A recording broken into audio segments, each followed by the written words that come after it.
जान मेरे जान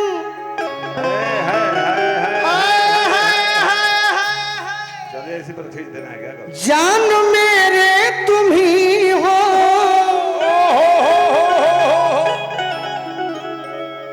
कोई देखे ईद का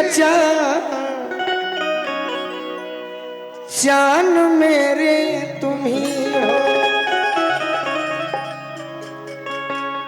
निशा आज बहुत दिन बाद मिलल बड़ी तो इनकर बड़ाई अच्छा से करे के फिर 8 साल से 11 साल हो जाए तो भाषा में काट दे। हर कली गुलाब नहीं होती, जो प्यालों में छलक जाए वो शराब नहीं हो। झूठी उम्मीद पर ताजमहल बनाने वाले ये हम भी जानते हैं, हर महबूबा मुमताज नहीं हो। देखो अब क्या करब तू ही जान।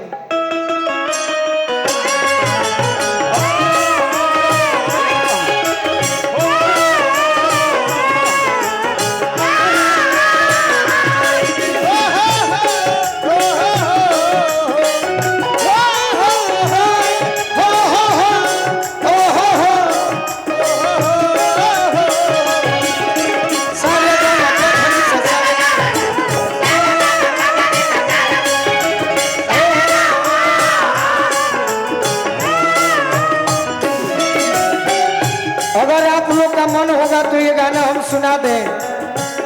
हम कभी भी जीवन में सब काम किए मंच पर, लेकिन अश्लील गाना एक भी नहीं गाए हैं। सही बात है।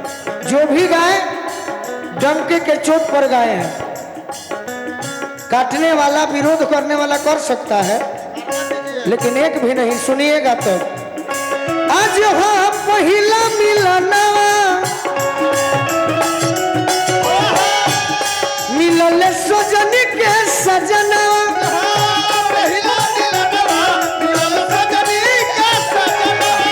हमारी अंग अंग गुलाब नियम खिलल बदना।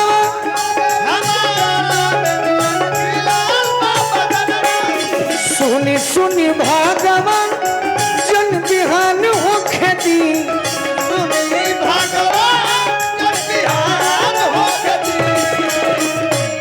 अच्छा निशा एगो बात सोचो कि 8 दिन के प्रोग्राम बा। आज हमने के भोजपुरी गावे आइल बनी जा। 3 दिन बॉलीवुड के कलाकार लोग आई रहे। कल भी बॉलीवुड के आई लोग, भोजपुरी के आई लोग। का हमने से निमन भाव दिलो ना भाई वो लोग तो यही गीतिया नु गाई, थोड़े शंकर भगवान के कजरी गाई। हमनी के वो लोग से निमन बनी जा, बिहार के भाई के खुश करो तनी जा। हमने भाई बिहारी उड़ के कलाकार। अरे कि आज राजा जी के गोदिया में जवान हो खेली।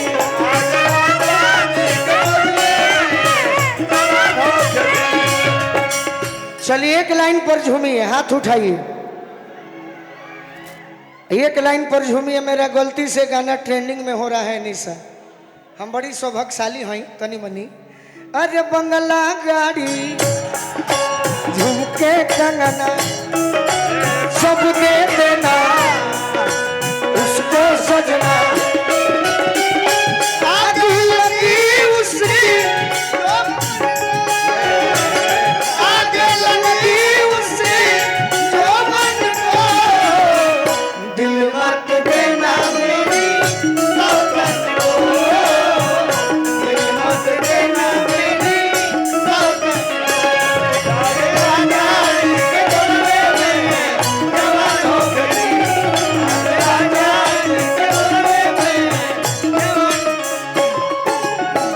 ये सखी राजा जी के ओठवा में ओठ जो बसोती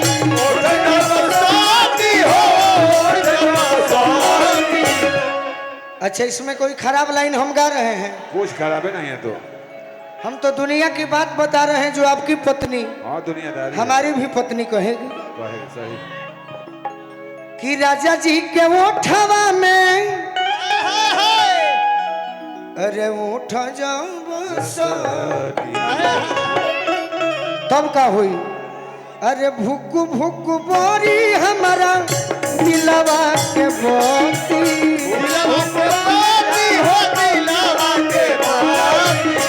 भुक भुक बोरी हमारा दिलवा के बोती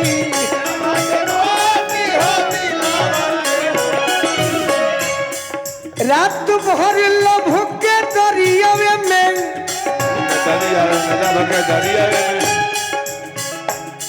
अच्छा उतने आदमी ऐसा हाला कर लो कि मैं लोग फेल हो जाए हाँ रात भर अरे लभ के दरियावे में हो जे लव के दरिया में नहाल अरे नहान हो खेती राजा जी के कोरवे में जान हो खेती संभल आज राजा जी के कोरवे में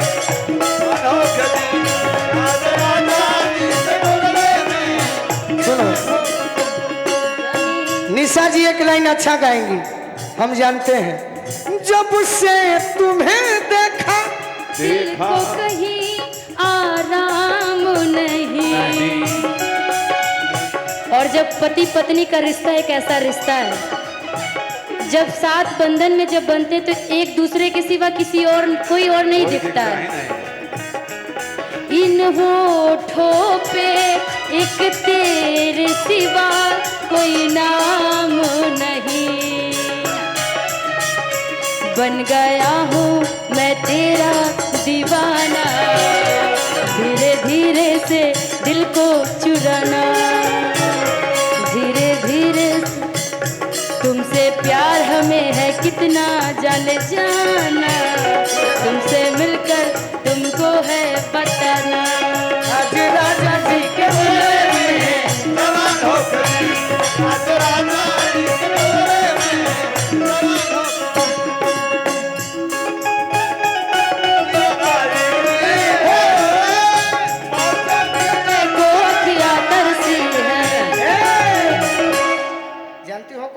बजाए हैं साजन मेरा उस पार है।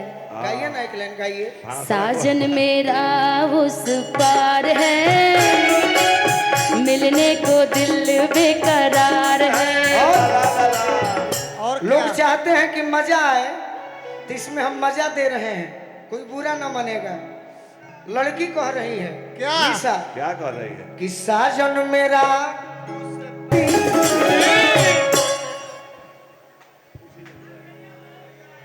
शायद मंत्री जी आप लोग को सम्मानित करेंगे उसके बाद ही यही गाना होगा। ये पति पत्नी के भाव हो धर्मेंद्र भैया तो ये गाना गा दीजिए उसके बाद मंत्री जी सम्मानित करेंगे।